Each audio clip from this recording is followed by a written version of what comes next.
Welcome to STEM Inspired, the Amgen collection. Today's special guest is Vanessa Belozeroff. She is the Executive Director of Program Management and Strategic Operations in Amgen's Biosimilars Business Unit. Listen and be inspired. Hi, my name is Vanessa Belozeroff, and at Amgen here, I'm the Executive Director of Program Management and Strategic Operations in our Biosimilars Business Unit. So I help to make sure that we establish strategies and plans for all of our products that are considered biosimilars. And we start from the very early stages of development and all the way through their life cycles. What do you find most rewarding about your job? So I work for Amgen, and Amgen has the mission to serve patients. And so the beauty of my job is that I know that the work that I do on a daily basis helps support that mission. And so I'm able to get the products that we develop to patients. And that is the most rewarding thing for me. I've had my own family members need the products that we develop here at Amgen. And so having those personal stories for me and knowing that the products that we develop are there for patients, they're high quality, and that makes my job all the more joyful. Has that changed over the years? So I've worked for a lot of different companies, and I've had the pleasure of working for Amgen for 13 years. But once I found my role in the industry, once I found myself working in the pharmaceutical or the biotech industry, I really liked it. I was surrounded by other people who were scientifically minded, data-driven, who like to solve problems, who also like to have fun at work, and that was really rewarding to me. So working in the industry in itself has been very rewarding from the very early parts of my career. So once I got in, I knew that I wanted to work here. It's easier to know what you like, and it's tougher to figure out what you don't like. When you were young, what did you dream of being someday? I was all over the map, like anybody, right? Mm-hmm. One day I wanted to be a teacher. One day I wanted to be a lawyer. One day I wanted to be a veterinarian. I didn't have any idea really what I wanted to be. And I knew I really enjoyed science. And so I knew that was something that I gravitated to. But for the most part, I didn't really know concretely. And I didn't really have a full grasp of everything that was even available to me as a career, because I just of where I grew up and how I grew up, I didn't grow up in a scientifically minded area. So I had to explore and figure out some things for myself and discover jobs that I never even knew were possible. How did you decide to do what you do today? It really came from my own exploration and my own brain. Every time that I would be working on something, I want to know what happened next. I'd want to know how I was generating data, and where was that data going, what it was going to do next, and who was going to take it forward, and what was the outcome going to be. So I was constantly curious about the bigger process. So that's what led me to my role, was just my own natural tendencies.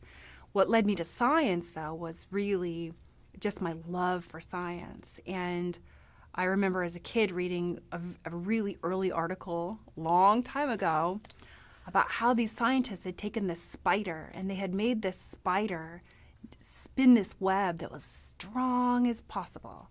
And so that was an amazing thing for me to be able to see at a very young age how biology and molecular biology could change the things that we knew today.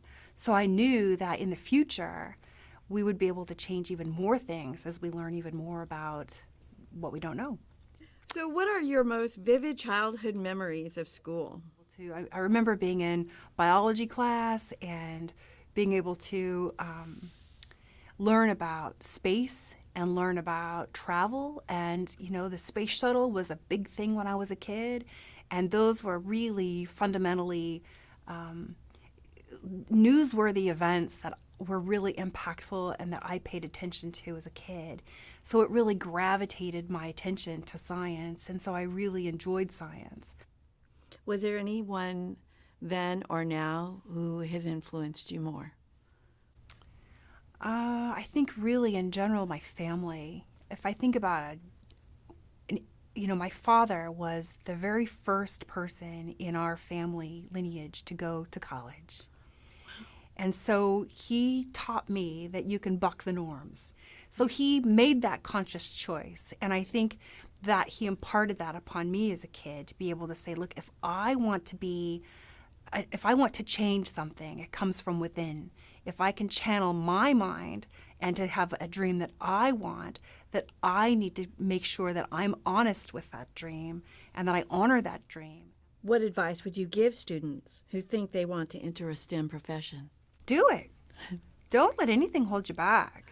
I mean, STEM is awesome, and we need everybody who has a great talent and an affiliation for STEM to come and join and to be part of STEM. I think, there are so many great opportunities.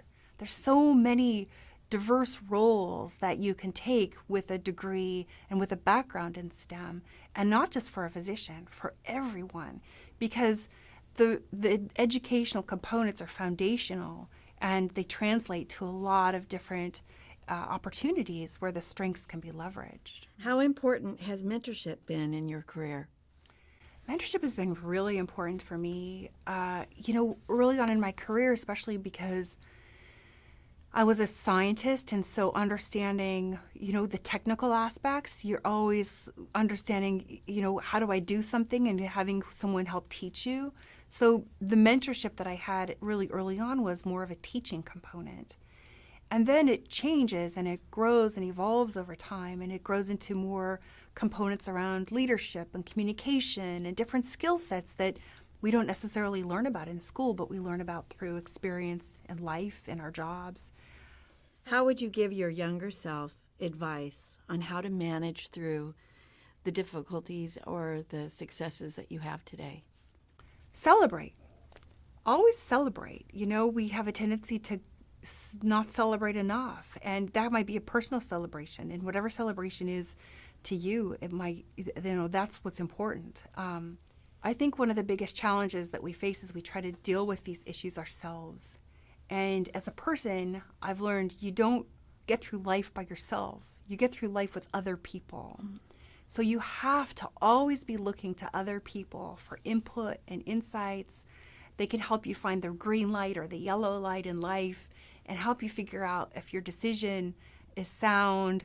But don't let them, stop you from making a decision or stop you from achieving your dream. But realize that people are always there to bounce ideas off of, and they can really help to make sure that you can actualize your full potential. So I would really have looked at myself and, at that age, and had given myself advice to follow my dreams, follow where your brain naturally wants to take you, your natural tendencies. And so if I gravitated to where I personally found this fulfillment and my brain was happy, then work was happy. And so that's where I found a good sweet spot. Now think about being in high school. What advice would you give that younger woman? Challenge yourself. Don't get lazy. If you're faced with a math class and it's tough, figure it out. Ask for help. Get a tutor. Stay late with the teacher. Find another kid in class. Find a student group that you can study with. Someone's always willing to help teach. And if you don't know how to do something, algebra, calculus, basic math, all of those things, you can figure it out. They become like games. After you've figured them out, you realize, wow, math is more like a game than you knew kind of walking into the door. So those are the challenges that I would encourage anyone to do, is to realize that if something is hard, that means you're learning something. We don't go through life and it's not that everything is easy. You're going to have to practice. If you want to get good at things, some things come really naturally to people. Other times you really have to practice, and that's okay. Just dedicate that extra time. Why is it important to establish and encourage an environment which fills STEM careers with diverse individuals? We need diversity. Diversity is what brings innovation, to bring different perspectives. And when you have different perspectives, you have more creativity, you have better innovation, you develop better ideas, better projects. So that's what innovation, it fuels innovation. When you have diversity, it's an absolute requirement around the table.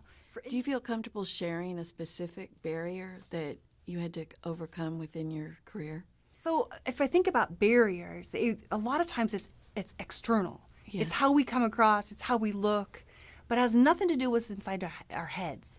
And that's what I think you have to really dig into, is the barriers that we face in our lives are because of other people's paradigms, other people's points of view.